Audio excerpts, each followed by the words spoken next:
Kyle, you had some different assignments last night. You trying to follow Reddick, you've guarded Butler a number of times.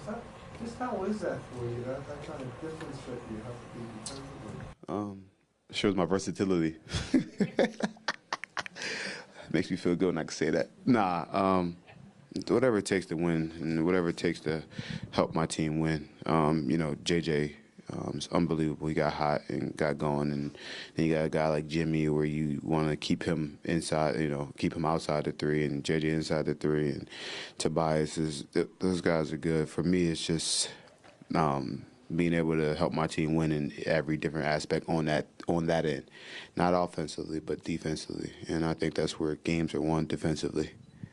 Kyle, you knew Mark back from Memphis, and now he's been a teammate again.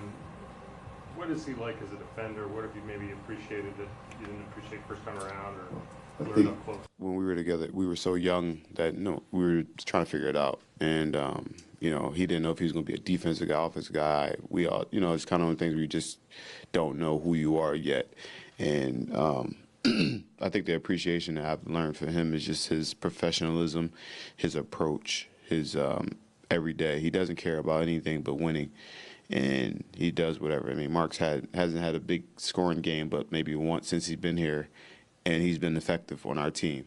It's contagious on his, the unselfishness, his defense, his, rotations, his smarts, just everything has been effective, effective on our team. And that's the appreciation you get from a guy like him. And you just see what he brings to the table every day. I mean, you've attacked him as an opponent. Yeah.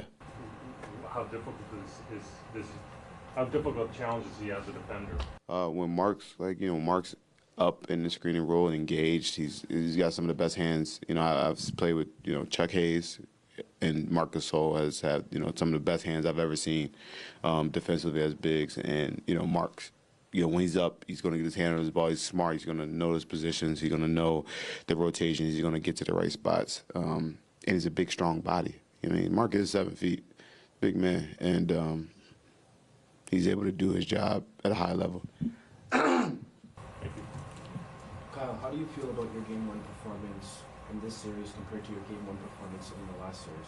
We won the game. That's the difference. And we won the game, and I scored a few more points. In terms of how this team is fitting together, Kyle, and just in terms of reading each other and knowing what you want to do and what you want to run at different times, how have you seen the progress kind of as it's going along? I think the ability for us to be able to lock in on one team has helped us. With the Magic, we were able to lock in, and then with the Philadelphia 76ers, now we're able to lock in on just them.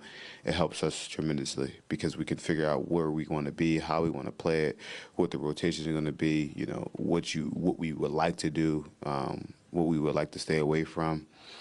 I think that's helped our team, and it's just given us more time to figure out, okay, this is tendencies, right? These guys got all-stars. These guys are really, really, really good. And you got, there are some tendencies that they have, and that's where you try to figure out what we as a group, what our group is like, all right, what are their tendencies? How do we, take away their tendencies, or how do we be proactive to their tendencies, not reactive? That's still a hard thing to just be able to adjust in game. Like, what about this team kind of allows you to? Our team? Yeah. I think we're really smart. I think our starting five. Our group overall, our group overall IQ is really high.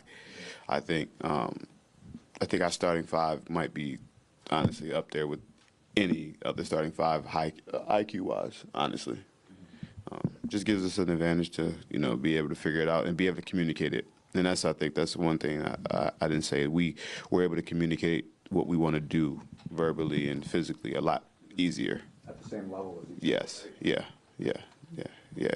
How much did Mark change at the communication level? A lot. I think just his talking, and he's a defensive player of the year at one point.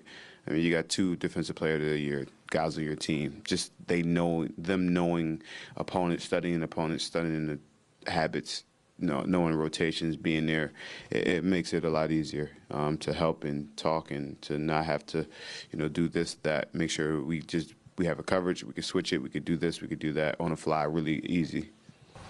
Al, I know winning's your number one thing, but playing Philly, we know your affinity for Philly. Is it any bigger of a deal? I mean, have you heard from a lot of people from Philly? Nah, man. I'm keeping this as strictly business as possible. It's definitely Philadelphia, but they're not. It's the opponent right now. It's the enemy, and that's all that really matters. It's about my team right now, Toronto, and that's all that really matters is us getting better every game, every possession that we possibly can. What do you, game one, do you think you can improve on as a team? A lot. We had a lot of breakdowns. Honestly, we had a lot of breakdowns. We watched the film. There's things that we can adjust and we will adjust to and try to be a little bit better on. And I'm not going to tell you because, there's things that we need to keep in-house, but we definitely could do a better job in a lot of areas, and that's where, we're confident that we can make adjustments. And we know Philadelphia's going to come out and make adjustments, but we have to try to, make the adjustment before they make their adjustments and go and play. Will you tell us what you think Philly will adjust? What I think Philly will adjust on? No, I won't. I mean, we have some thoughts on what they will adjust. We think they'll do, but I'm not gonna tell you, Doug. Your awesome outfit, 1946 NBA shirt. I like you and all, but your chucks are, your chucks look good on you, but I can't give you our secrets, Doug. I got it. Al, do you think that Pascal is still maybe underrated, or that he, not underrated, but maybe the defense underestimates him? No. I mean, they shouldn't. Just being honest, I don't think they should anymore. I don't think they underestimated him for a while now. I think he's just that good that, you can try to take away this and take away that, but he figures it out. And the one thing he still does the best in the league is run the floor. You can't stop that. You can't stop the way he runs the floor. And what are you going to do, grab him half court and it's a foul? I mean, that starts him alone, his transition running. He gets out and goes, and then we figured out after that. So by the time he's catching the ball, sometimes he's catching the ball on the box with 22 seconds left. It's kind of hard to stop a guy like that with 22 seconds, 19 seconds on the shot clock because his pace is so good.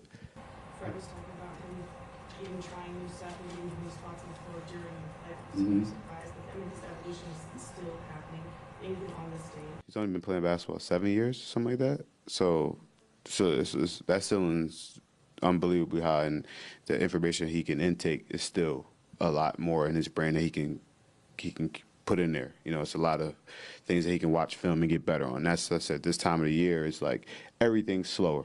Everything's a little bit focused on one team, one situation. You're not flying all over the place. You're going home. You're going other shit. And I think that's one thing where this time of year is he can get better because he has that time to be able to focus on, this or that or see what's going on. What about his skill set allows him to like not just try new shots in games, but just kind of expand his game as quickly as he has? I don't think he's trying new shots. I think he's just adding in what he's worked on this summer, right? And I think he's working on certain things that teams are trying to take away from him in the playoffs. Just being in the playoffs, game one, whatever.